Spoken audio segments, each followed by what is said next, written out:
A single flickering light bulb hung precariously from the ceiling, casting jittery shadows across the room, illuminating the stark contrast between calmness and impending dread. I stood there, adrenaline surging through my veins, my heart pounding in sync with the tick of the clock on the wall, the only sound breaking the silence of the emptiness around me. Just moments ago, the life I knew spiraled into chaos, and as I surveyed the scattered confetti and remnants of a birthday party gone wrong, a shiver crawled down my spine, knowing what had transpired here. It was a night when joy turned to horror in the blink of an eye, leaving all of Elysia questioning who they could trust. The night began just like any other for me. A small-town resident in Elysia, Wisconsin, the air was crisp with the promise of autumn as I strolled down the familiar streets, past houses adorned with pumpkins and colorful leaves. I had just returned from college for the weekend and was excited to celebrate my best friend, Kelly's birthday at her family's home, a cozy bungalow tucked away at the end of Willow Lane. Little did I know, that night would become a chilling tale that would forever haunt our community. The party was lively, filled with laughter and cheer as friends gathered to celebrate Kelly's milestone. I can still remember the taste of the sweet cake, frosted in pastel colors, and how it perfectly contrasted with the laughter echoing against the walls. Yet beneath the festive exterior, tension simmered subtly, as whispers of Kelly's strained relationship with her boyfriend, Derek, danced through the air. Everyone loved Kelly, but had concerns about Derek's increasingly erratic behavior. As the clock struck 10, I decided to step outside for a breath of fresh air, unaware that this choice would lead me to the haunting truth. Stepping out into the cool night, I leaned against the railing of the porch, gazing at the moonlit sky. The eerie quietness enveloped me, only interrupted by the rustling of leaves and distant laughter from inside. As I turned to go back in, a noise caught my attention, a soft thud followed by muffled voices drifting from the backyard. Curiosity piqued, I crept toward the sound, my heart racing with a mix of excitement and unease. What I discovered would horrify me and draw me into a spiraling investigation that would unravel our small-town innocence. Peering around the corner, I spotted Kelly and Derek huddled together behind a shed, their shadows flickering in the dim light. Derek's expression was wild, his eyes darting as he argued with Kelly, who appeared increasingly distressed. I was frozen, unable to turn away as I listened to the words that tore through the night. "You think you can just walk away, Kelly? You owe me." My breath caught in my throat. The anger echoed with a chilling finality like a storm brewing on the horizon. I turned to leave, heart pounding, but before I could take another step, a piercing scream shattered the silence, freezing me in place.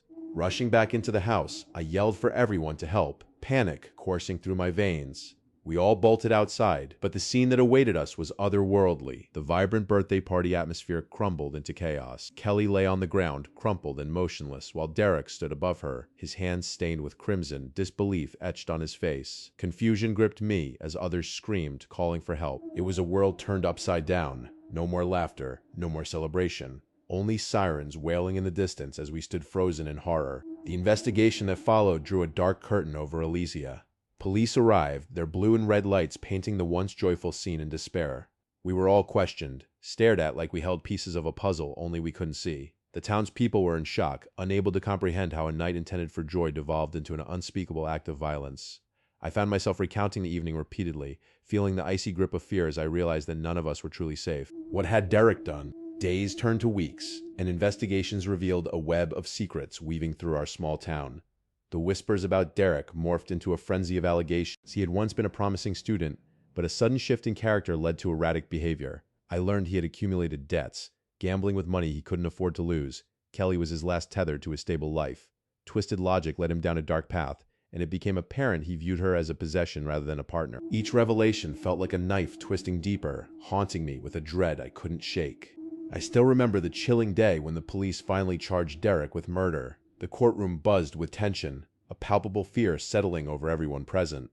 As I sat there, the weight of what Derek had done pressed heavily on my chest. How could someone I once considered a friend resort to such brutality? The memories of laughter shared over pizza and games now felt like a cruel joke. I had never imagined that betrayal could manifest in such an unforgiving form. How had we all overlooked the signs? As the trial unfolded, it became clear that Derek's defense hinged on mental health issues, painting him as a victim of his own psyche. The arguments felt hollow, his years of calculated manipulation overshadowing any claims of insanity. I listened, feeling sickened as testimony after testimony painted him as a man broken by his choices, yet he had driven the knife into Kelly's heart, both literally and figuratively. It was a dance with despair, and I wondered how many others were lost in his web of lies before that fateful night. As I sat in the makeshift jury room, listening to the final arguments, a sense of dread washed over me. Would justice really be served? Or would this case turn into one of those tragic stories where the victim's name faded from memory?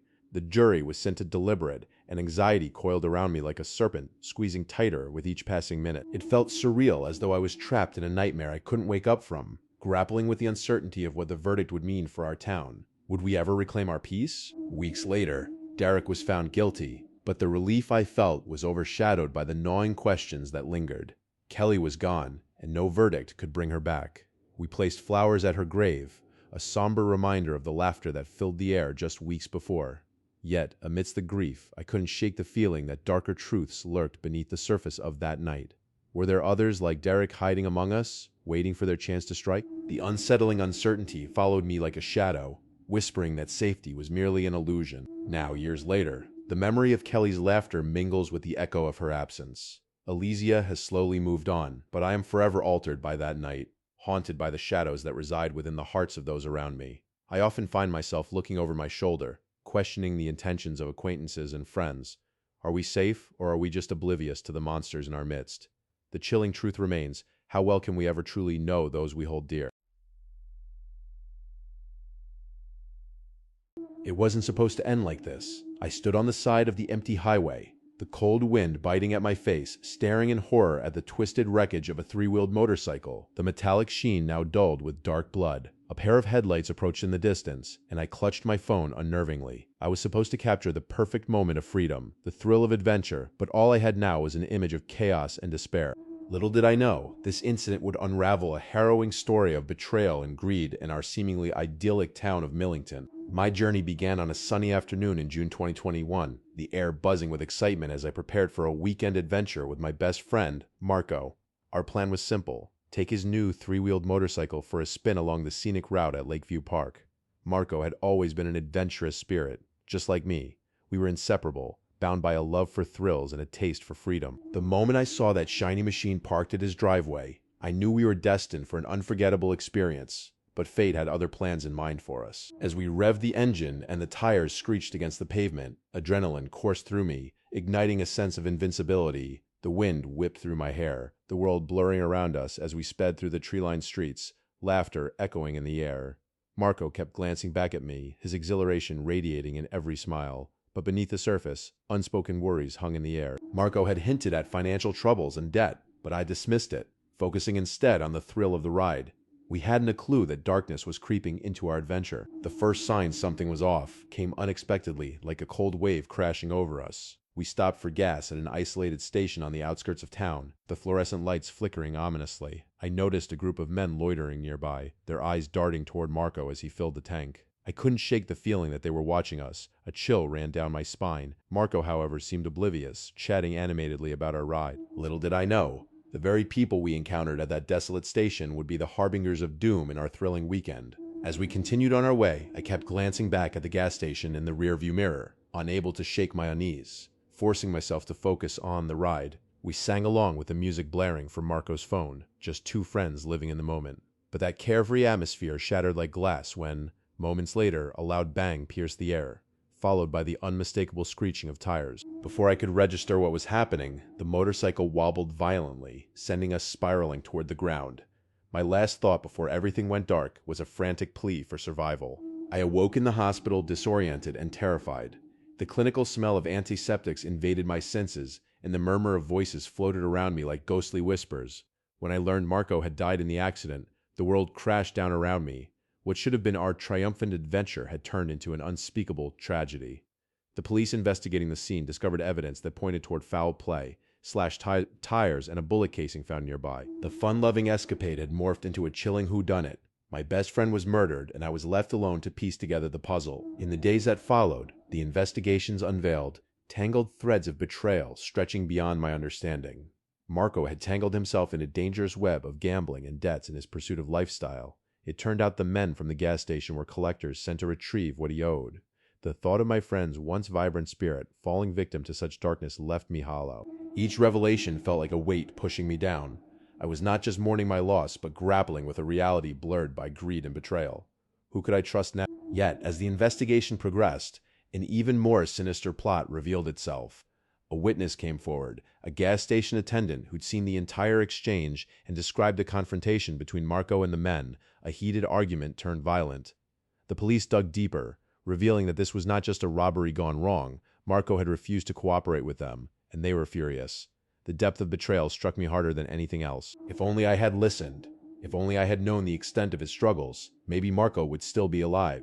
The days passed in a blurred haze, and I found myself walking the streets of Millington, haunted by memories of Marco.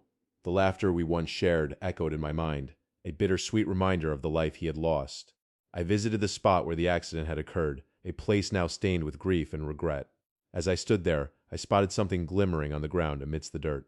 It was Marco's duffel bag, packed for our trip, untouched by time. I scooped it up, hoping to find some memory of him, and as I opened it, my heart sank. It was filled with items I had never seen before. A hidden life revealed itself. Inside the bag, I found the remnants of a life overshadowed by desperation. Illegal gambling tokens, a note containing names and amounts owing, all scribbled in a hasty scrawl. It became painfully clear that Marco had been in deeper than I realized, trying to escape his reality through thrill-seeking. I confronted those he owed. Their names loomed like a dark cloud over me. My heart raced as I understood the magnitude of his problems. He had been living in a lie, and that lie had cost him his life. I felt anger and sadness wash over me, a storm that left me breathless. Determined to seek justice for my friend, I took those discoveries to the police, hoping they would help piece together the case. But what I didn't expect was the resistance I faced. It was as though there were forces at play that didn't want the truth to be uncovered. I felt the walls closing in, realizing that the very people meant to protect me were entangled in the web of corruption surrounding Marco's death. Fear gripped me, yet my resolve to bring the truth to light grew stronger, even as I felt the dark urge to back down. With every step I took in pursuit of justice, I found myself trapped in a labyrinth of danger. Hidden threats loomed around every corner, and I felt eyes watching my every move.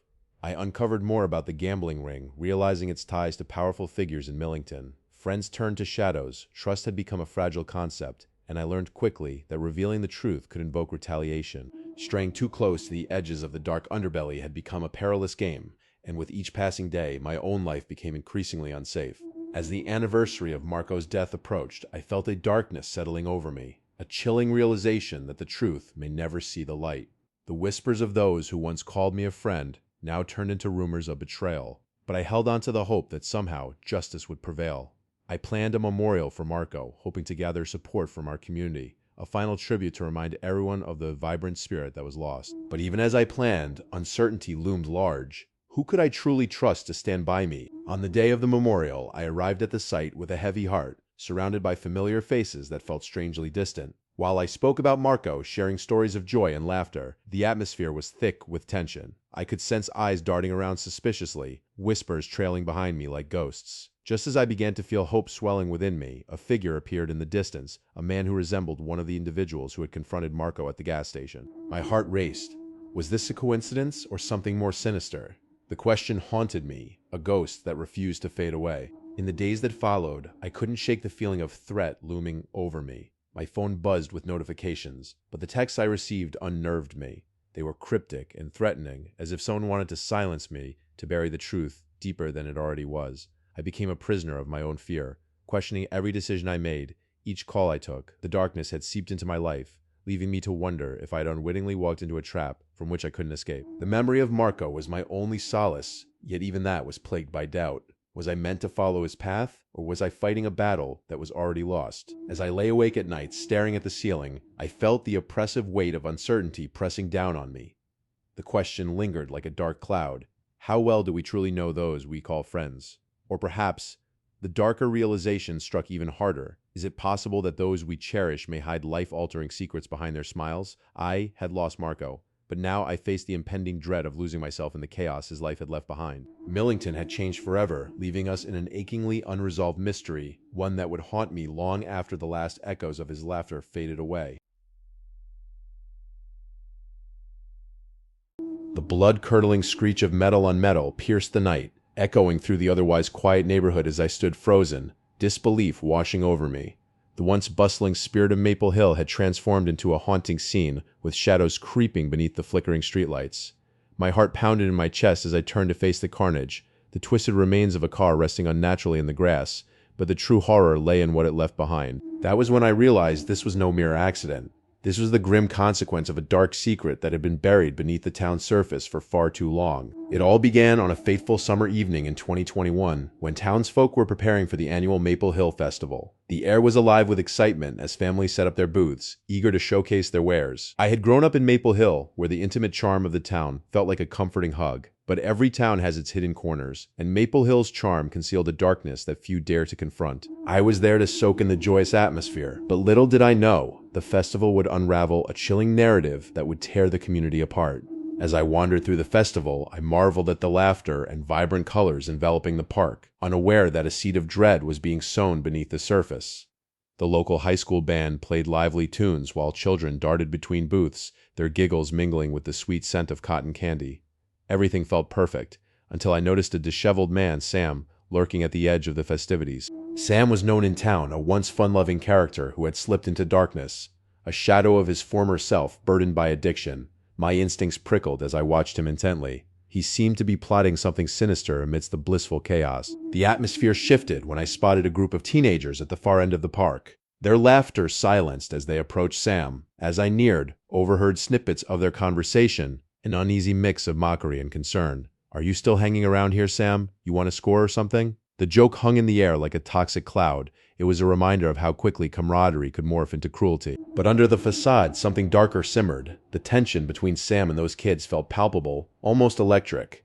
I felt a heavy knot forming in my stomach as I realized that this wasn't going to end well. Moments later, I was drawn to the sound of screaming, cutting through the cheerful chatter around me. I rushed toward the sound, propelled by a primal instinct, only to stumble upon a horrifying scene. Sam lay on the ground, blood pooling around him, while the teenagers stood frozen with shock. The chaos erupted anew, with people fleeing in all directions. I couldn't process it. My heart raced as I watched the paramedics work frantically to stabilize him. As I stood there, a chilling thought gripped me. Who would dare harm him so brazenly in the heart of Maple Hill's largest celebration? The question left a haunting echo in my mind. As the police cordoned off the area, I overheard their discussions about a possible motive. Witness accounts spoke of Sam's history, floating rumors of him holding something dangerous over the kids, something they feared he might reveal. The unfolding investigation revealed a network of secrets, each more grotesque than the last. Sam wasn't just a victim. He was, unbeknownst to us all, a keeper of dark truths that had shapeshifted through the years. I felt a shiver run down my spine as I began to realize that the innocent laughter of the festival masked a gruesome underbelly that would soon be exposed. In the days that followed, Maple Hill fell into a grim silence as the investigation deepened.